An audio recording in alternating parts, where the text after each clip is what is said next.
Hello everyone, this is Boricua Binks and welcome back to what should be the finale of the guide's route of Lake of Voices. In the last episode we made a lot of progress and we even had some cute moments because the guide actually came back and wanted to save Kika and take her to land even though he could have just abandoned her. But luckily, he also did make sure to help Bemele get across first. So I know we were super, super close to being done. Um, let's see. It would be number 18 then? Okay, yes. Now we have a string tied to both of us. I find my vision drifting down to the string between the two of us. It delicately sways to the rhythm of our steps and eases my mind. The Nixie grow louder again, their whispers ringing in an eerie chorus from both sides of the bridge. Between their chatter, I hear what I believe is a sigh from the guide. Kika. Uh-oh. The sound of my name, spoken so irritably, catches me off guard. Despite how serious he seemed in that moment, the guide doesn't continue further. I wait. Yes? I do think it was interesting hearing him open up to us and all of that. And I do think I kind of am seeing the potential between them now. I still prefer her with Bemele and Margaret, but we'll see. Maybe the guide will surprise me in the last 10-15 minutes of the game, which is, I think, what we have left, maybe. Still, not another word. It's unusual for the guide to second-guess himself in such a way. I'm at a loss for how to react. Does he, of all people, need encouragement to continue? Or would it merely be an annoyance? Go ahead, dude. If you'd like to speak, please do. The guide sighs. There's a feel to it that I've never heard from him before. I apologize for what I said earlier, before the bridge sank. At the time, I was simply frustrated. This journey has not gone as I would have liked. Yet, that is no excuse for my behavior. Oh, he's actually apologizing? That's interesting. I'm not sure what to say. Was that truly worrying him? Unexpected seems much too weak a word to describe this. I have grown accustomed to withholding sympathy from those I guide in order to protect myself. But that does not mean I do not feel it. At least, I wish to think that I still do. Somewhere deep within me. To hear him speak this way is more meaningful than he might realize. It reflects my own mindset. I assumed that was the case. One cannot get angry if one does not feel something. When indifference is merely a mask, it can be hard to maintain. I understand that all too well. It seems you do. We have that much in common. I smile faintly. Your mask is far more secure than mine. Yes, I would say so. The exchange makes my smile grow. Hey, we have a lot in common. To truly connect with someone who I can relate to is nice. I didn't hope anyone felt the same sense of weakness I did. I acknowledge the consideration you have shown towards me thus far. However, if you feel yourself sympathizing with me, you would do best to ignore it. Even if my position in life is difficult, I do not regret it. I'm not the only one who noticed a connection beginning to form. He would not have felt a need to reaffirm a sense of separation between us otherwise. I cannot help but reflect on all that I've learned about the guide on this painful journey we've shared. His determination in even the most difficult circumstances, his hope to keep others safe, his vexation at failing to do so, his concern for me and my wishes, and even his hints of humor. It is far too late for me to feel nothing towards him. The most I could do now was hide behind that false mask of indifference. I cannot ignore your troubles so easily. I suppose this means I failed to follow your advice on finding a new perspective. If even you were not able to surmount those painful feelings, there is no chance for me. I won't run from what is difficult any longer. So I can say I followed that lesson from you, at least. The guide pauses before speaking again. Our situations aren't the same.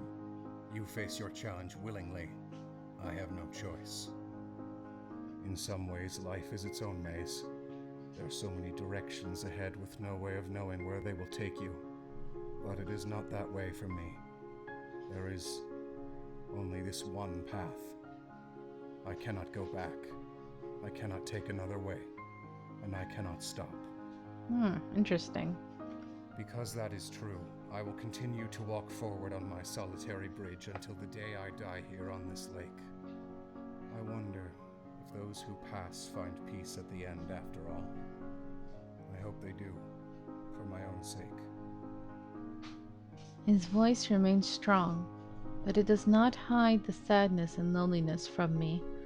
It is a desperate justification for the way he spent his life to this point, and how he intends to use his remaining time. That's sad, dude. Come on, man. I don't need to be convinced.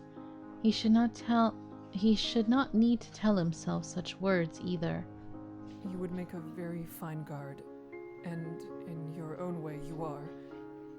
My hope is that you're proud of all you've done these many years.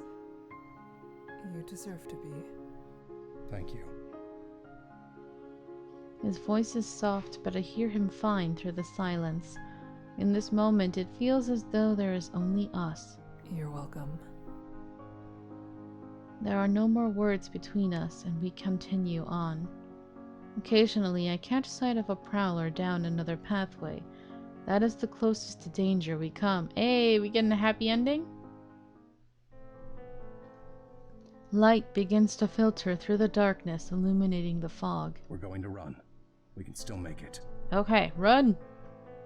I tense at his words, but nod firmly. There is no gradual increase of pace. The two of us dash down the bridges frantically as the sun rises higher and higher. Yeah, because the bridges will disappear. The silhouette of land comes into view in the distance, and the end of the bridges frantically rushes towards us. I'm surprised he was able to get Bummalay to the island and then come all the way back to meet me halfway. That's pretty surprising. Alright, they made it safely. Seconds later, we are free of them. I feel my feet plunge into the sandy shore. I nearly collapse as we get away from the waterline. I struggle to catch my breath. The guide lightly crouches, using his staff to support himself. He still takes a moment to reassure me, explaining through gasps that Bembalay could not remain here on the shore because it would have been too unsafe. My legs quiver below me as the adrenaline rushes out of my body. I rest quietly for a few moments, taking time to allow my breathing and emotions to settle down. Despite my exhaustion, I feel touched as I'm reminded by just how much the guide risked coming back out to find me. I'm so grateful to have reached this far, and I'm just as glad that he survived. Tears begin to stream down my cheeks. The guide straightens himself out with one more deep breath. I smile at him as we catch eyes. I'm amazed when he, ever so slightly, returns it. But I don't know if they're gonna get a happy ending because he made it sound like he just plans on continuing to do what he's doing until he dies. It's really sad. Oh! Interesting. Huh, he's taller than her than I thought he'd be. Interesting. Look at his face. He's like, eh? The sight is enough to rob me of my better judgment. I close the remaining distance between us and wrap my arms around him. His eyes widen and he stiffens in my embrace. I rest my head gently against his shoulder and begin to cry anew. Between my sobs, I manage to speak. We made it. Aww. Yes. I hold him for just a little longer, reveling in the joy that it's finally all over and we're both all right. I'm aware I'm lingering, so I let go of him, making sure to step back some at the same time. He, in turn, puts even more distance between us. Oh, he's such a tsundere. Love it. He's like, I don't care if you die, baka. Turns away. And yet he undermines his own words by coming back to save me. The guide pointedly looks away in a manner that can only be seen as bashful. I start to feel heat rise to my cheeks and likewise look away.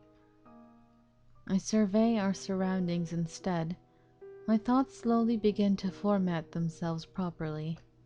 Since Bemele is not here, I should reunite with him at Hemmer, the village we were assigned to.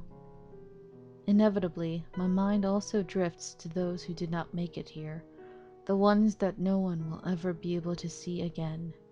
A sinking feeling grows in the pit of my stomach. The guide's nervousness has calmed, and his cold glare has returned as sharp as it ever was. He speaks to me with a distant tone. You cannot stay. Even if we've left the night behind us, this place is not safe. And now there is nothing here for you. Leave. No. I stand up, stock straight, and turn to face the guide directly. He grabs hold of the thread that has been connecting us all this time and snaps it. The symbolism of that gesture is not lost on me. When you leave, I ask that you share your experience with those who might wish to cross the lake. Let them know the toll it takes. I cannot say this to most because they may question my commitment, but I do not believe you will. If you are willing, I would like to have your support in my foolish dream of keeping others away from Sinlos. Regardless of how he delivered the message, I am moved by the sincerity in his words. I will. I will do whatever I can to ensure no one I know takes the journey.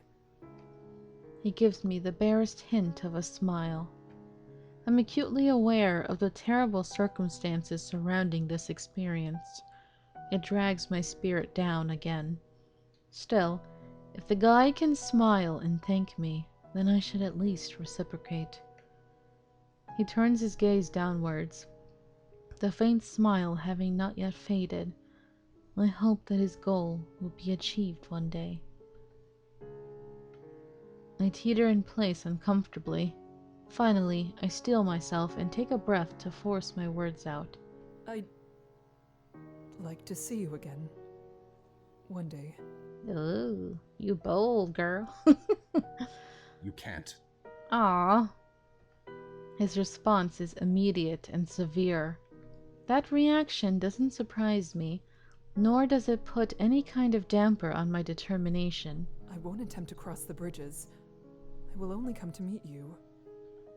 His expression tightens slightly. And when will you do so? While I am asleep during the day so I can guide at night? When I am on the island during a crossing? Or will you attempt to have a discussion with me while travelers are waiting to begin what will likely be their last journey? Aw, man, she cares about you. Why are you pushing her away? With each question he poses, his frustration grows. I match his expression with a hard stare of my own. Girl, he ain't worth it. Go back to Bemele. I will find a way.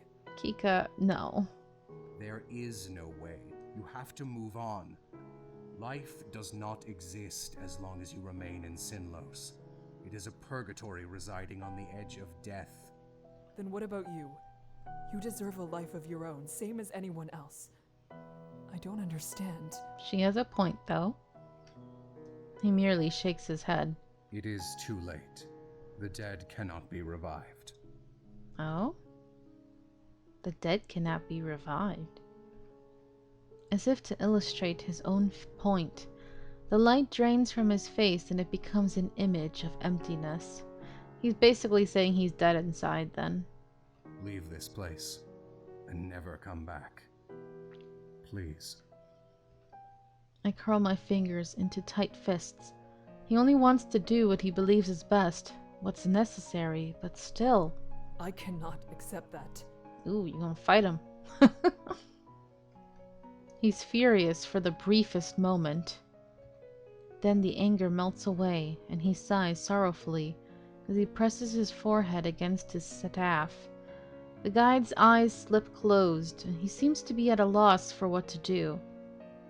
I stand firm in place, though say nothing further, allowing him to gather his thoughts. After a few moments, he speaks without moving anything but his mouth. I am not one who is skilled with words. I have had endless difficulties convincing people to listen to me in many situations.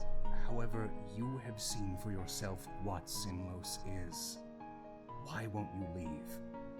What do I have to do to make you understand that there is nothing you can gain from returning and so much you can lose?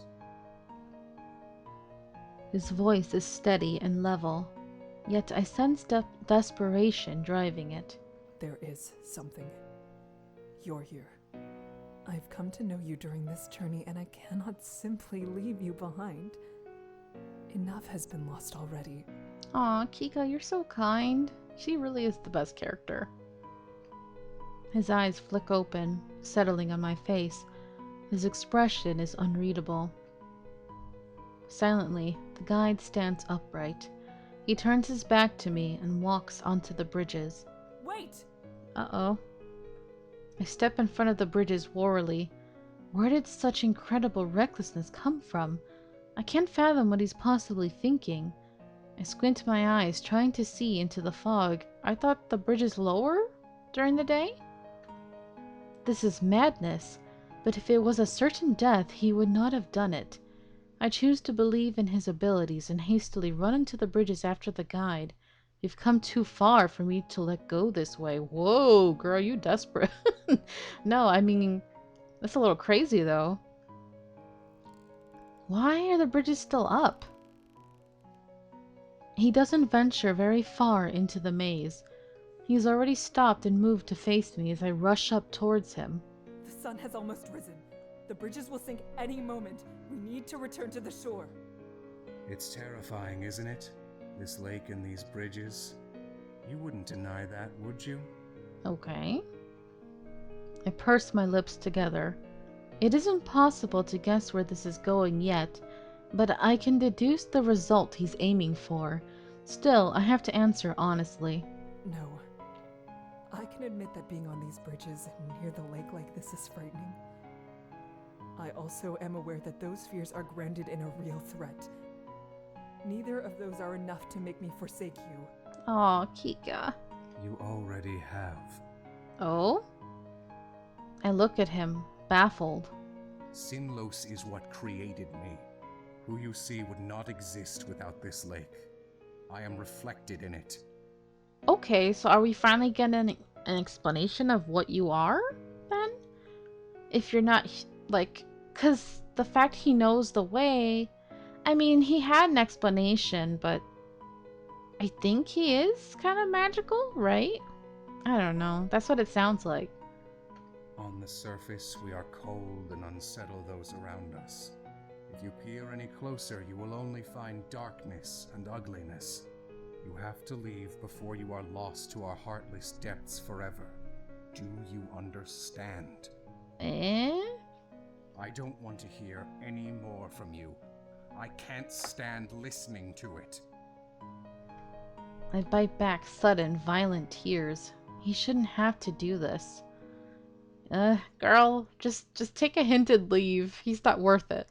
Nothing has forced you to stay here. You have legs that could take you far away from this place. You choose to stay because you want to make a difference. It isn't the same.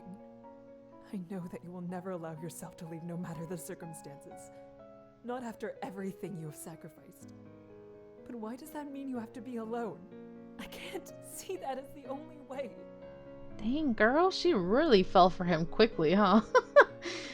Aw, she's such a passionate person, though. Or compassionate, I should say. I stop, huffing as I catch my breath.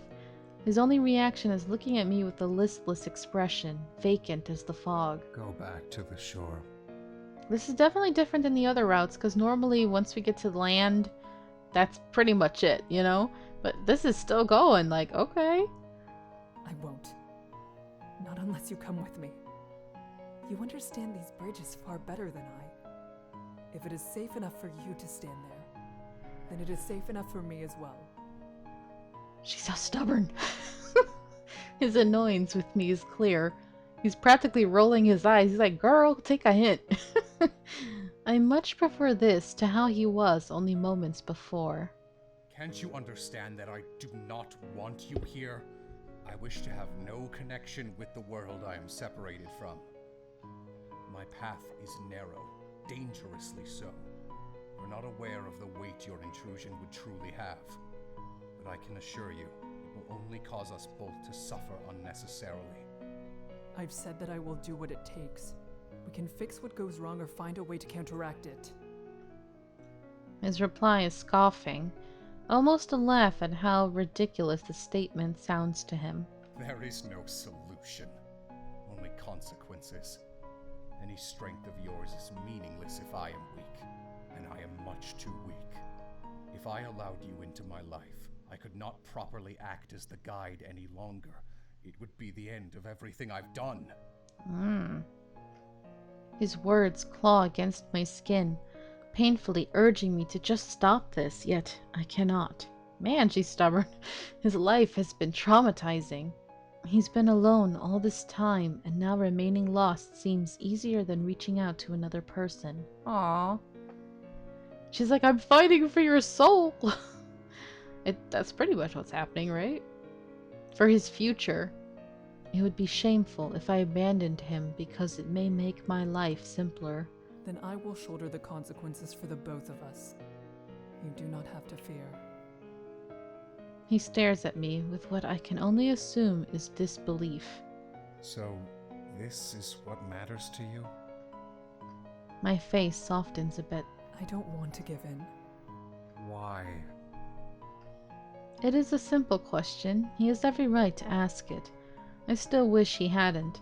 I do not know if I am capable of explaining in a satisfactory way.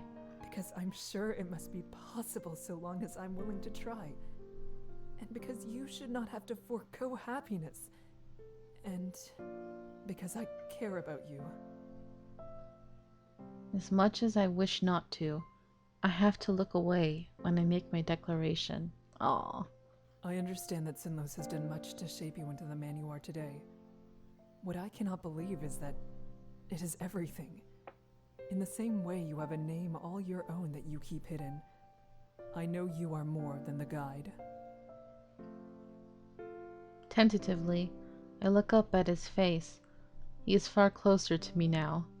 There's concern written over his features, or possibly even pain. I say nothing more. I'm not able to. He looks down the bridge that leads further into the lake, with frustration rising to the surface again. He mutters something to himself. Even with the sun's light continuing to pour over these bridges, I remain standing in front of him with no intention of leaving. He seems to be grappling with what that means. The man with the secret name turns to face me once more. He appears deeply worn in with exhaustion, but he is smiling at me. Aww.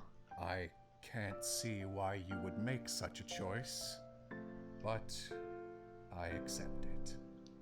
I don't have another option. And I am ready now for this to stop.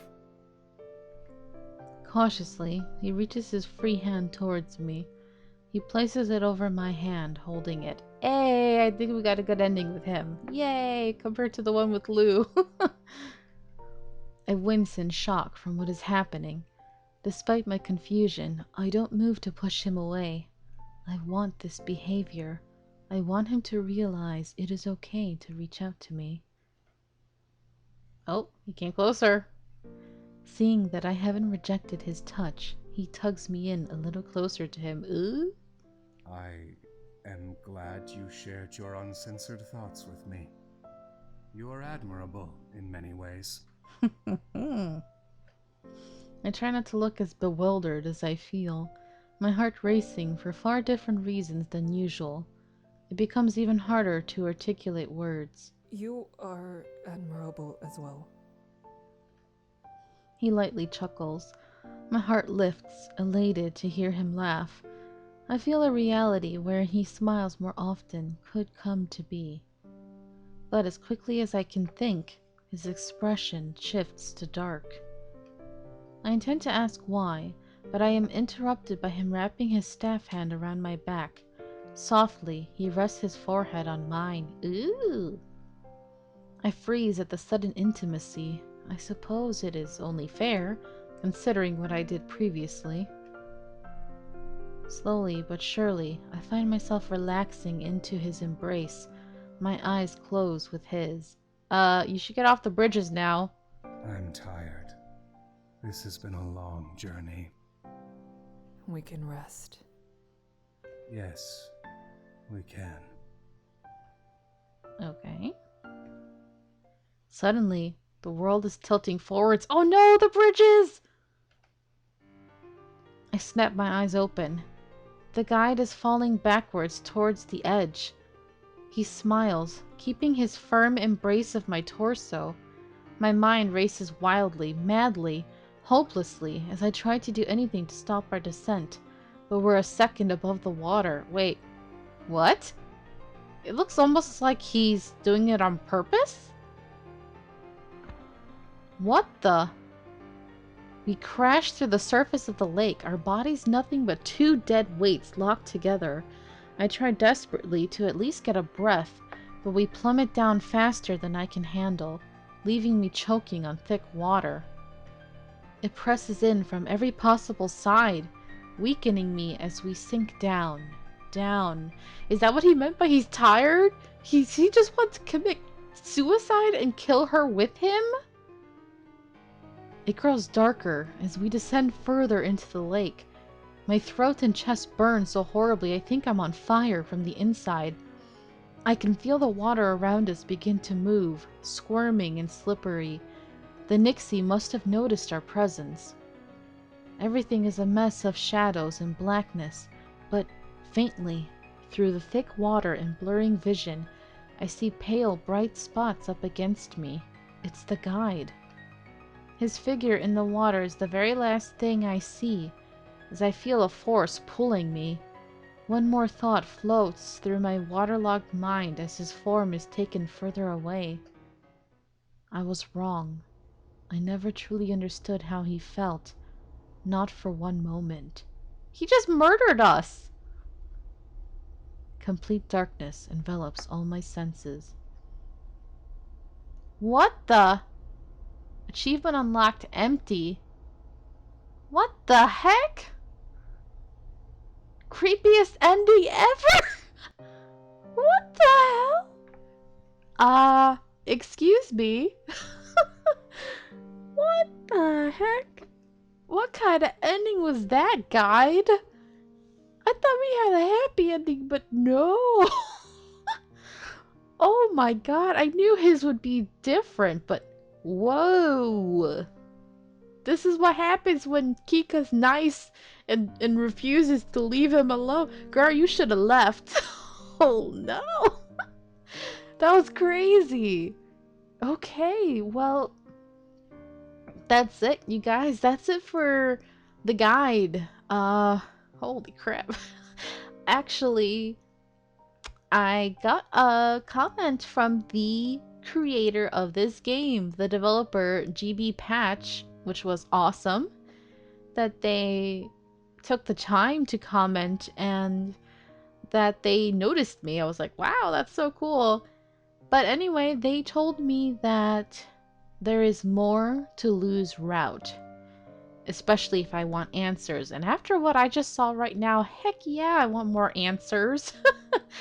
So I originally had planned to end this LP after I finished the guide, which I just did, but after hearing from GB Patch and just thinking about it, I'm not satisfied. I want more answers.